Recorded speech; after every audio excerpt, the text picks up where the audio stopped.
Hi everyone, this is Sandy Ault reporting from the wild, and this is the audio podcast companion to my blog on Substack, Sandy Ault Reporting from the Wild.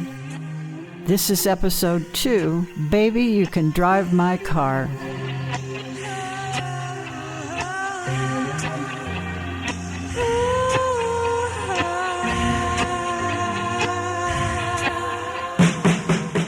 I'm worried about all those flashing red lights on my dashboard.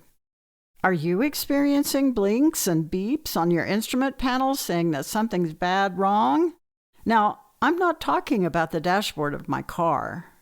I'm talking about what I, and likely many of you, have been cognizant of for some years now, when we haven't been otherwise distracted. An array of troublesome auguries throbbing in ruby hues across the zeitgeist. A few times, when hope promised to prevail, the forebodings receded. But since January 6, 2021, warning signs have persistently pulsated. These past few weeks, the alarms have been never-ending. I've done everything I can think of to prepare myself for the upcoming regime change. And yet, I wake up in the middle of the night with the wail of an air raid siren spinning up to a howl in my mind, or I start at the sudden shriek of a klaxon in the fog of a moment when I wasn't really thinking. These inner sensations are all prodromata, indicating that the really serious stuff is on its way. And I know I'm not the only one in this state. My friends tell me they're having similar sensations.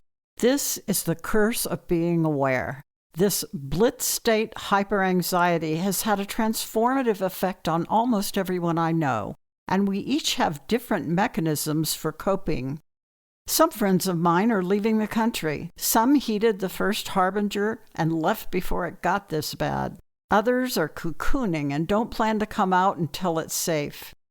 Good people are mentally fencing off what they hope they can control and planning to focus their efforts furtively there. Some are readying to resist, and some are going to stand their ground. The thing about those dashboard lights is they're not just a nuisance. They're danger signs, heralds of imminent trouble or potential harm. We ignore them at our peril.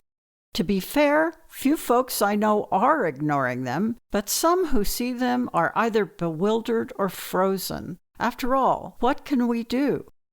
I don't have the answer, even for myself, but I sure have been thinking about it and trying to make ready. My message here is about being aware of the danger signs. To paint a big picture, let me tell you about the time my husband and I barely survived a 500-year flood from monsoons that rapidly formed out of a sunny day. We'd been on a research expedition for weeks, completely off-grid, miles from civilization. While exploring a remote desert canyon, we were distracted by the beauty of ancient cliff ruins when clouds began to form. By the time we began the long climb out, it was too late. The ledges and handholds swiftly became slick from rain. Halfway up the ascent, the sky opened and delivered a deluge.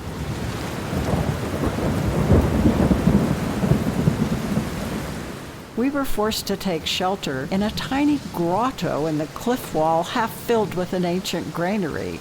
We huddled together for hours in the cold as the downpour turned the powder-dry canyon floor into a whitewater torrent below us, creating a deafening roar. Along the lip of the canyon, trees and great boulders washed over the sides. Sheets of water flooded over the opening of the cave until we couldn't see out. We were trapped. After a few hours, a lull in the rains and fear of hypothermia convinced us to take a risk.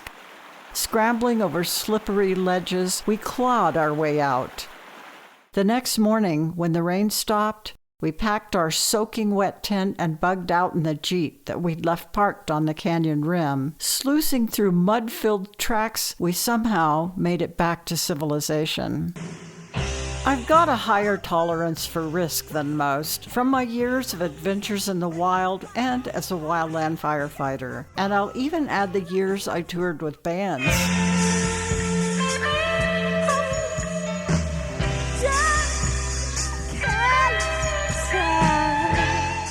prepare, you gear up, and you try to stay frosty. But anyone can get complacent or overwhelmed and miss warning signs. And we're going to need one another to help watch and listen for the alarms amidst all the deliberately created chaos and confusion being blasted from those in control who are poised to do things that will cost us dearly. I want to back up just a bit and say a little more about that Jeep we had parked on the canyon rim when the 500-year rains came. We named it Rocky. I drove that old car to death's doorway, both Rocky's and mine more than once. Around the time the odometer rolled over 264,000 miles, I began to see a slot machine-like light show behind the wheel when I started it up. Randomly, the signals hesitated, then went amber or dimmed, or they stopped glowing once the engine was warm. I fixed problem after problem, nursing Rocky to a ripe old age. It was my steady steed through all those remote research trips in the desert, wildland firefighting, snowy mountain exploits, elk racing, creek crawling, and even a run-in with a road-running cow. I could tell you some stories about driving that Jeep. The thing is, I cared about it. It served me. I nursed it along and maintained it in the best shape I could because it had great value to me. I kept it as long as it would still spark to life when the key was turned in the ignition. This democracy we've been rattling around in for 249 years has a lot of red lights blinking on the dashboard. A lot of parts and pieces are under duress, need fixing, might have to be repaired or replaced. Things have gone wrong, it's not holding up, it needs triage and healing. As you can tell, I'm not ignoring the danger signs, but I happen to believe that it's still a good ride.